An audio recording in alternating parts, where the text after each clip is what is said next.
नमस्ते बच्चों, आज हम पढ़ने वाले हैं कोशिका के बारे में। ठीक है, हम बचपन से पढ़ते चले आ रहे हैं कि कोशिका क्या होती है, कोशिका की संरचना कैसी होती है, कितने प्रकार की होती है, ये सब हम पढ़ेंगे आज अपनी क्लास में।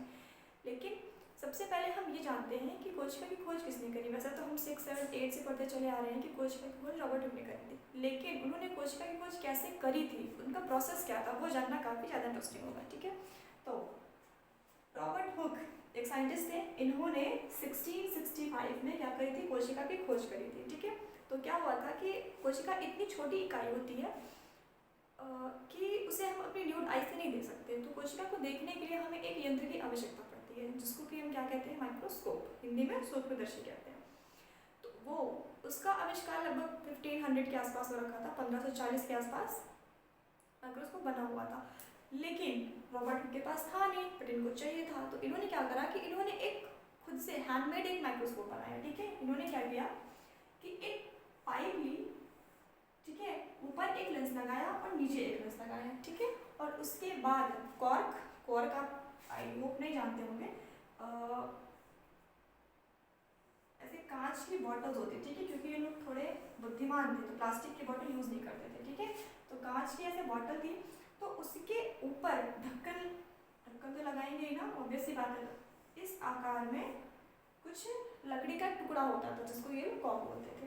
तो इसके ऊपर इसको ऐसे बंद करने के लिए यूज़ किया जाता था। तो इसी की एक बहुत ही पतली सी लेयर इन्होंने काटी, और जब इसके नीचे इन्होंने देखा, ओ भाई साहब, देखते रह गए। इन्होंने कहा कि यार मैंने इसके अंदर कुछ देखा है और उसकी जो संरचना है वो कुछ अजीब है। मतलब अजीब नहीं है, बट एकदम न्यू है, पहली बार देखा था उन्होंने कहा कि मुझे इसके अंदर ना कुछ ऐसा दिख रहा है।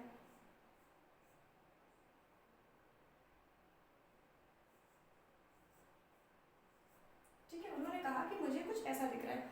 और क्या आप मुझे बता सकते हैं कि ये कैसा दिख रहा है?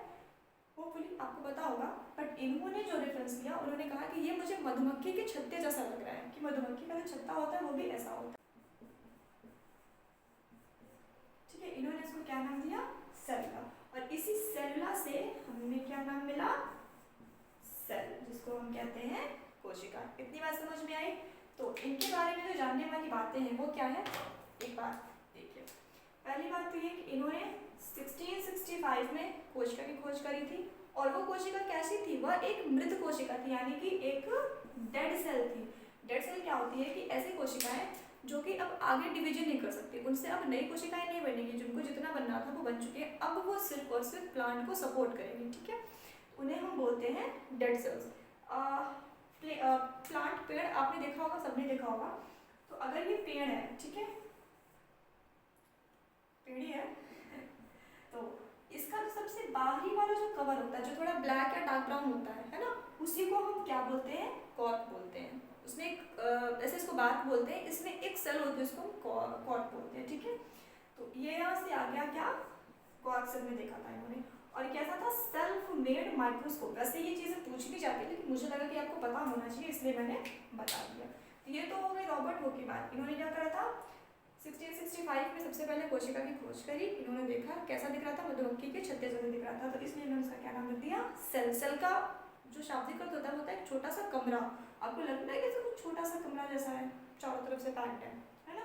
और कैसी थी? एक मृत कोशिका, यानी कि एक डेड सेल की खोज करी थी इन्होंने। उसके बाद आते हैं हमारे दूसरे साइंटिस्ट। इनका नाम था एंटोनी वॉन ल्यूवेनहॉक। ठीक है, इतना लंबा याद करने की जरूरत नहीं है, बस ल्यूवेनहॉक याद रखिएगा और यहीं से आपको याद हो जाएगा ल्यूवेन। ठीक है, नाम से लग रहा है ना, ल्यूवेन लिविंग। तो इन्होंने क्या किया था कि एक लिविंग सेल, यानी कि एक जीवित कोशिका की खोज की थी। ठीक है, 1674 में। अच्छा, इनके साथ क्या हुआ कि माइक्रोस्कोप इनके पास था नहीं था, आई डोंट नो, बट इन्होंने क्या करा कि इनके पास जब इनके पास नया माइक्रोस्कोप आया, तो इससे हमारे पास होता है ना कि कुछ नई चीज़ मिली, तो उसके लिए हम बहुत ज़्यादा एक्साइटेड हो जाते हैं। फिर होता है ना कि हर चीज़ उसी के साथ करनी है ना। तो इनके साथ वही हुआ, जब इन्हें नया माइक्रोस्कोप मिला, तो ये जो भी चीज़ खाते थे, पीते थे, आसपास जो भी चीज़ें देखते थे, हर एक चीज़ माइक्रोस्कोप के अंदर डाल के देख लेते थे। ठीक है, सबसे पहले हमने क्या लिया? पॉन्ड वाटर लिया। ठीक है, पॉन्ड वाटर यानी कि तालाब का पानी लिया, और स्लाइड ली। स्लाइड में 1-2 ड्रॉप्स डाली और माइक्रोस्कोप के नीचे लगाया। ठीक है, उसके बाद उन्होंने क्या देखा, ऐसा स्ट्रक्चर इनको दिखा और वो हिल डुल रहा था, यानी कि वो मूव कर रहा था, ठीक है। और ऐसे एक नहीं इन्हें 2-3 चीज़ें दिखी, ठीक है, वो क्या कर रही थी, मूव कर रही थी। तो इन्होंने इन सबका नाम क्या रख दिया, एनिमल्क्यूल्स। क्या नाम रखा, एनिमल्क्यूल्स।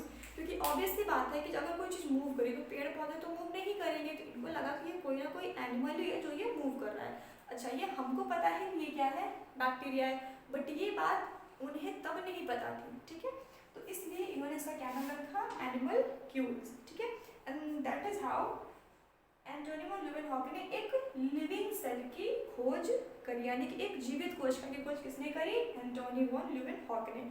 आई होप इतनी बात आपको समझ में आई होगी, ठीक है। आप इसको देखिए, हम चलते हैं अपने नेक्स्ट हमारा टॉपिक है सेल थ्योरी, जिसको हम हिंदी में बोलते हैं कोशिका सिद्धांत, ठीक है। इसमें क्या हुआ कि लगभग जब कोशिका की खोज हुई थी, ये उसके 200 साल बाद की बात है, लगभग 1800 के आसपास में क्या हुआ कि 2 साइंटिस्ट हुए, मैथ्यू श्लीडर एंड श्वान, ठीक है। मैं पूरा नाम नहीं लिख रही, बट ठीक है, श्लीडर एंड श्वान, ये आपको याद रखना है। इन्होंने क्या करा कि जो श्लीडर थे, ये क्या थे, एक बोटैनिस्ट थे, यानी कि ये प्लांट्स के बारे में स्टडीज करते थे। और जो श्वान थे, ये क्या करते थे, ये जानवरों या जीव जंतुओं के बारे में स्टडी करते थे, ठीक है।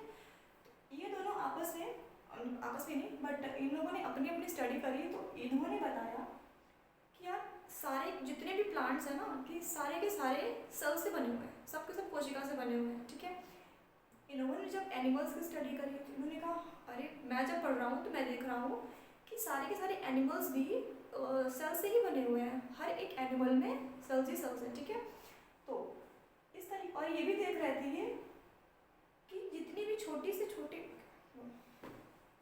ओके, तो नेक्स्ट टॉपिक है हमारा सेल थ्योरी, ठीक है। सेल थ्योरी में क्या बताया गया कि अब सेल की खोज हो चुकी थी, ये बात है सेल की खोज होने के लगभग 200 साल बाद की, ठीक है। लगभग 1800 के आसपास की बात है। ये सेल की खोज कब हुई थी, 1665 में थी, 1800 के आसपास की बात है। क्या हुआ कि अब सेल के बारे में थोड़ा और लोग जानने लग गए, ठीक है। तो 2 साइंटिस्ट हुए, कौन, श्लीडर एंड श्वान, श्लीडर श्वान, ठीक है। तो ये क्या थे, ये बोटैनिस्ट थे और ये क्या थे, जूलॉजिस्ट थे, ठीक है। तो इन लोगों ने थोड़ी रिसर्च करी और एक कंक्लूजन निकाला। क्या निकाला कि cell is the structural and functional unit of life, कि जो कोशिका है ये हमारे शरीर की या किसी भी जीवित शरीर की या किसी भी सजीव की क्या है, क्रियात्मक और संरचनात्मक इकाई है। इसका क्या मतलब हुआ, इसका ये मतलब हुआ कि कितना भी छोटा से छोटा जीव क्यों ना हो, वो सेल से बना हुआ है अगर वो सजीव है, ठीक है। All the living cells, all the living organisms जो भी हैं वो क्या है, सेल से बने हुए हैं, ठीक है। तो ये क्या हो गया कि वो स्ट्रक्चरल यूनिट हो गई, ठीक है। फंक्शनल यूनिट क्यों बोला गया कि जितनी भी हमारे शरीर में काम चल रहे हैं ना, जो भी हम सांस ले रहे हैं, ठीक है, ब्रीदिंग कर रहे हैं, खा रहे हैं, पचा रहे हैं, ठीक है, ये सारी क्रियाएं किसके हेल्प से हो रही है, सेल्स के थ्रू हो रही है, ठीक है। तो ये बात भी इन लोगों ने बनाई। तो क्या हो गया कि ये क्या हो गई, एक क्रियात्मक इकाई भी हो गई, क्योंकि ये हमारे फंक्शंस में हेल्प कर रही है, ठीक है। आई होप ये पॉइंट आपको समझ में आएगा। The second one is all the cells are bound by a plasma membrane, ठीक है। तो इन्होंने क्या बताया कि जो सेल है, ठीक है, मान लीजिए कि ये सेल है, ठीक है, सपोज, हाँ मान लीजिए कि ये सेल है, तो देखिए इसकी एक कवरिंग है ना, एक कवरिंग आ रही है इसकी, ठीक है। तो ये जो कवरिंग है इसी को इन्होंने क्या बोला कि क्या है, प्लाज्मा मेम्ब्रेन। जितनी भी सेल्स होती है वो एक प्लाज्मा मेम्ब्रेन से बाउंड होती है, ठीक है। तो सेकेंड तो ये हो गया। तीसरी बात इन्होंने क्या बताई, मतलब इन्होंने नहीं बताई, ठीक है। फिर कुछ समय के बाद एक और साइंटिस्ट है जिनका नाम था वर्शॉ, ठीक है। क्या नाम था, वर्शॉ, ठीक है। इन्होंने क्या करा कि ये ऐसे माइक्रोस्कोप में स्टडीज कर रहे थे, अपना स्लाइड में कुछ देख रहे थे। इनके देखते देखते अचानक से एक ऐसी सेल थी, ठीक है, एक ऐसी सेल थी और ये क्या हो गई, 2 में डिवाइड हो गई इनके देखते देखते, ठीक है। ये क्या हो गई, 2 में डिवाइड हो गई। ये तो एकदम ऐसे चौंक से गए कि अरे अचानक से कैसे, तो अच्छा खासा चल रहा था, कैसे ये 2 में बट गया, ठीक है। तो फिर इन्होंने थोड़ी और स्टडी करी और इन्होंने एक कंक्लूजन निकाला। क्या निष्कर्ष निकाला कि जितनी भी सेल्स अभी हम देख रहे हैं ना, ये अपने आप नहीं बनी है, ये किसी प्री एग्जिस्टिंग यानी कि पहले से कोई सेल थी, ये उससे बन के आई है, ठीक है। ये किसने दिया, वर्शॉ ने दिया, ठीक है। तो 3 साइंटिस्ट हो गए, 1, 2 एंड 3, बट हम मेनली सेल थ्योरी का नाम जब भी आता है तो दो ही लोग को मानते हैं, एम श्वीडन एंड श्वान को मानते हैं। ये बात आप ध्यान में रखिएगा। ये जो तीसरा पॉइंट है that all the cells are made by a pre existing cell, यानी कि जो भी नई कोशिका बनी है वो कभी ना कभी किसी पूर्ववर्ती कोशिका से बनी हुई है। पहले कोई कोशिका रही होगी, फिर उसमें विभाजन हुआ होगा और फिर एक नई कोशिका बनी है। ठीक है, ये हो गई हमारी सेल थ्योरी।